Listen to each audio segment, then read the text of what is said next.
माझ्याप्रमाणे तुमचा दिवस सुद्धा कॉफीपेक्षा अपूर्ण आहे का? पण याच कॉफीचे असे काही अननोन फॅक्ट्स तुम्हाला माहिती आहेत का? तेच तुम्हाला सांगते, त्यामुळे व्हिडिओ शेवटपर्यंत बघा. सगळ्यात आधी व्हिडिओ सुरू करण्याच्या पूर्वी मला एक डिस्क्लेमर द्यायचंय, ते म्हणजे कॉफीच्या बाबतीत अनेक तर्कवितर्क आहेत. झोप उडवणारं पेय म्हणून बरीच लोक कॉफीला बघतात, पण याच कॉफीच्या मागे वैज्ञानिक दृष्टिकोन काय आहे, वेगवेगळ्या ठिकाणी झालेल्या संशोधनातून या कॉफीबद्दल काय असे चमत्कारिक फॅक्ट सांगितलेले आहेत ना, तेच आपण डिस्कस करणार आहोत. तर यामध्ये नंबर 1 आहे ते म्हणजे तुमच्या लिव्हरचं आरोग्य एकदम टकाटक ठेवायला, अर्थात लिव्हर सोरायसिस सारखा जो काही धोका आहे तो कमी करण्यासाठी कॉफी हे अत्यंत रामबाण उपाय मानला जातोय. कसं ते पुढे सांगते. दिवसातून ना 2 ते 3 कप कॉफी पिणाऱ्यांमध्ये लिव्हर सोरायसिस अर्थातच यकृताचे अशा प्रकारचे गंभीर नुकसान जे काही होतं ना, त्याचा धोका तब्बल 40 ते 45% पर्यंत कमी होतो.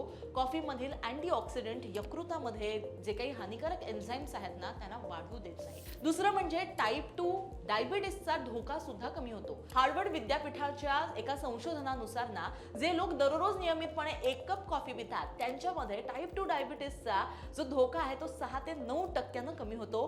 कॉफीमध्ये असणारे क्लोरोजेनिक ऍसिड शरीरातील इन्सुलिनची जी काही सेन्सिटिव्हिटी आहे ना, ती सुद्धा सुधारायला मदत करतो. तिसरा पॉइंट तो म्हणजे नैराश्य कमी करतो आणि आनंदी ठेवायला मदत करतो. कसं? तर हार्वर्डच्याच एका अभ्यासात असं सांगण्यात आलेलं आहे, ज्या महिला दिवसातून 2 कप कॉफी पितात ना, त्यामध्ये डिप्रेशनचा धोका 20% कमी असतो. कॅफीन मेंदूत मधलं डोपामाइन आणि सेरोटोनिन सारख्या न्यूरो ट्रान्समिटरला उत्तेजित करतो आणि त्यामुळे आपला मूड सुद्धा सुधारतो. चौथा म्हणजे मेंदूची कार्यक्षमता वाढवतो. अल्झायमर किंवा पार्किन्सन सारख्या आजारांपासून सुद्धा आपला बचाव होतो. कसं? ते म्हणजे नियमित कॉफी प्यायल्यामुळे ना मेंदूचं आरोग्य चांगलं राहतं, असं एका संशोधनात सांगितलंय. या संशोधनानुसार कॉफी पिणाऱ्यांमध्ये अल्झायमर म्हणजे स्मरणशक्ती जाणं आणि पार्किन्सन म्हणजे हातपाय कापणं यासारखे जे मेंदूचे गंभीर आजार आहेत ना, त्यांचा धोका 32% ते 60% पर्यंत कमी होतो. पाचवं फॅक्ट आहे ते म्हणजे फॅट बर्निंग आणि वजन नियंत्रित ठेवायला मदत करतो. कॅफीन ना हे जगातील अशा मोजक्या नैसर्गिक पदार्थांपैकी एक आहे जे थेट शरीरातील चरबी जाळायला, फॅट बर्न करायला मदत करतो. कॅफीन शरीराचं मेटाबॉलिक रेट 3% ते 11% पर्यंत वाढवतो. त्यामुळे वजन कमी व्हायला सुद्धा मदत होते आणि आपलं पोट सुद्धा साफ राहतं. सहावं आहे ते म्हणजे हार्ट डिसीज आणि स्ट्रोकचा धोका कमी होतो. अनेकांना असं वाटतं की कॅफीनमुळे किंवा कॉफीमुळे ना रक्तदाब वाढतो, जो तात्पुरता असतो. पण दीर्घकालीन अभ्यासानुसार असं सिद्ध झालंय की दररोज 2 कप कॉफी पिणाऱ्यांमध्ये स्ट्रोक अर्थात पक्षघात आणि हृदयविकाराचा धोका हा 15% ते 20% कमी होतो.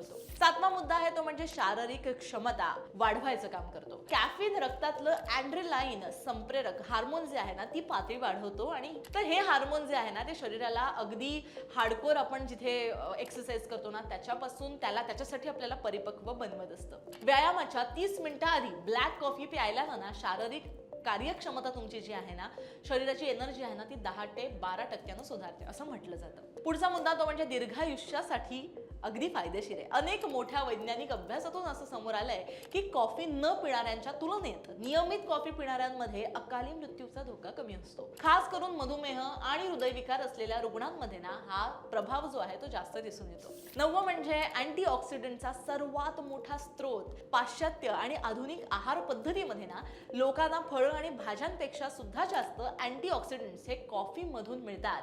हे अँटीऑक्सिडंट शरीरातील पेशींचं नुकसान होण्यापासून वाचवतात आणि जर तुम्हाला वृद्धत्व आपण लवकर वय वाढत असेल किंवा म्हातारपण येत असेल, ते सुद्धा हळूहळू कमी करायचं काम ते करतं. 10वं आहे ते म्हणजे डीएनएचं रक्षण करतं. न्यूट्रिशनल जर्नल मध्ये एक अभ्यास प्रकाशित झालाय. त्यामध्ये असं सांगितलंय डार्क रोस्ट कॉफी पिणाऱ्या लोकांमध्ये पांढऱ्या रक्तपेशी अर्थात डब्ल्यूबीसीस डीएनएची जी काही ताटातूट होते, मध्येच डीएनए तुटल्यासारखं होतं, त्याच्यापासून रक्षण करतो आणि काही कर्करोगाच्या आजाराशी लढायला सुद्धा आपल्याला मदत करत असतो.